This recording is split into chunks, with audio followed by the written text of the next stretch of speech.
At ito po yung anak ko, si Princess Dina Barba.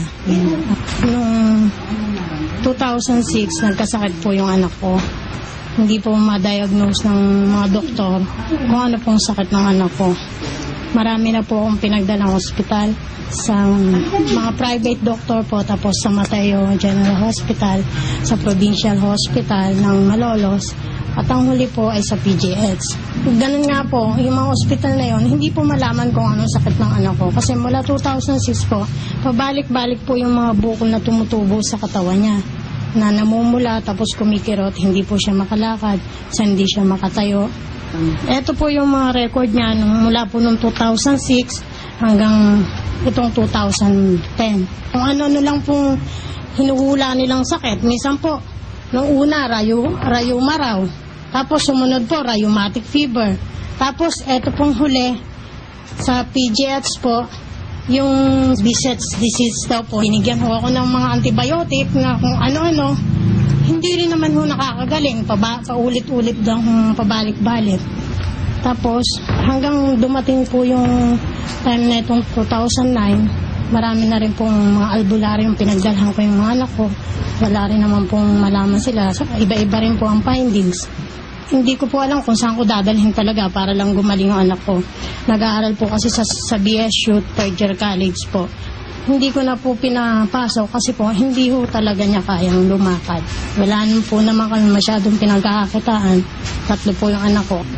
Kaya nung dito po kasi ako nagtatrabaho kay Mami Liz, nabanggit po ni Mami Liz na meron siyang alam na gamot tungkol sa mga herbal na magpapagaling sa anak ko. Hindi po ako nagdalawang isip, dinala ko po dito yung anak ko. Tapos sa totoo lang po, wala kaming kapera-pera noon. Sabi po sa akin, eto, subukan mo. Sa 1 week po na pag-inom ng anak ko, ng Kings, nakita ko po na may improvement, nakikita ko po sa anak ko. Kaya lang po, talagang sa una po, masakit, buong katawan niya sumasakit, sa pag-ihi, sa pagdumi, at saka minsan po, nahihilo siya. Talagang umiiyak po siya sa akin hanggang hindi kami makatulog gabi-gabi. Dati po talagang parang feeling ko po nanghihina ako, tapos yung utak ko parang litong-lito. Tapos kung ano-ano nga po yung tumutubo, yan. Yung mga bakas po yan po yung tumutubo na simula po parang tagyawat, tapos lalawak siya. Pulang-pula po. Tapos kung saan po siya tumubo, dun po sasakit. Tapos kapag sa paa naman po, di po talaga ako makalakad. Kapag gusto kong tumayo, hindi ko po magawa. Gagawin ko po, gagapang po. Dati po kasi dami ko na po ininom na antibiotic, mga gamot, tapos may mga injection pa po nung nasa ospital ako. Wala, lalo po ako nanghihina. Kaya nung inirekomenda po sa amin yung Kings, talaga pong hindi na ako na kahit anong lasa niyan, iinumin ko, basta gumaling lang ako. Binababad ko po muna sa dila kahit ilang segundo lang o ilang minuto. Tapos po, sabay lulunukin po. Nung pagkainom ko po nun sumasakit yung mga ugat ko para pong yung ini-injection na gamot. Yun po, parang ginigising yung mga ugat ko po. Tapos sa paghihi ko, ang hirap-hirap. Sabi ko po, parang hihinga pa ako ng malalim bago ko ilabas yung ihi ko. Tapos yun nga po, yung minsan masasakit yung ganito. Minsan di ako makahinga. Kumbaga parang nililinis po. Nung una po, natakot ako. Tapos gusto ko nga po, itigil na eh. Kahit po masakit po, tinuloy ko pa rin po kasi gusto ko po talagang gumaling. Tsaka 4 na taon ko na po itong nararamdaman. Bali, mawala po siya, tapos babalik, babalik. Siyempre po una, papasalamat po ako kay God. Kasi kung hindi dumating yung Kings, siguro, kung hindi niya ginawang halimbawa yan para sa akin, hindi ako gagaling. Tsaka po, kaya nga po, minto na ako ng pag-aaral ko kasi parang naisip ko rin po na naging pabigat din ako sa mga kaklase ko kasi pag yung building po kasi namin hanggang 5th floor po, bali inaakay nila ako, parang ang sa akin lang kahit tinutulungan nila ako, parang ang hirap po kasi parang pabigat ako sa kanila. Pero po nung dumating nga po yung kung sabi ko, sana nung pa dumating para hindi ako natigil. Para hindi rin po ako naging masyadong pabigat sa mama ko. Alam niyo po, noon po inisip ko, sana kunin na ako kasi parang wala po akong silbi, inutil, ganun. Lahat po naisip ko na. Pero po nung, yun nga, binigyan pa pala ako ng pag-asa ni God na gumaling. Kaya salamat po kay God, pati rin din po sa Kings. Siyempre po, masayang-masaya ako. Isa pa, sabi ko nga po, kahit ako ganito lang ang trabaho ko, nakikita ko nung maayos yung anak ko, walang mararamdaman, okay naman po.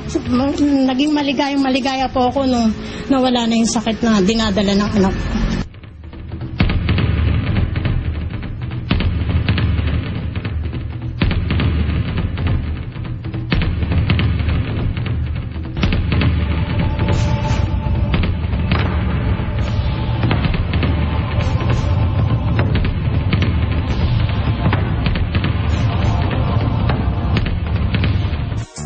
Ayan mga kaibigan, liwanagin ho natin, ano? Yun ho mga katanungan ninyo, wag sa amin.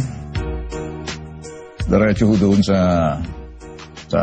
sa tanggapan kay Ray Herrera sa mga numbers na yon. Ayaw lang ho namin na mapunta yung mga numbers yung itawag nyo sa amin. Tinatanong yung aming business center as well as our action center na wala ho kaming may sasagot sa inyo pagdating sa bagay na yan. Kung sakaling meron ho kayong mga katanungan, just ask them. Yun lang ho amin sasabihin sa inyo. Hindi ho kami nag-i-endorso. Pinakikita lang ho namin yan out of human interest. Naging interesado ho kami kasi unang-una, tiningnan ho namin yung bata. To see kung nagsasabi ho siya na totoo. Yun hong expression ho ng bata na nandoon ho sa kanilang bahay is the seeing sincerity. Whatever it is, yun nga sinasabi namin sa human interest ho namin. Lahat ho ng bagay, pinakikita ho namin.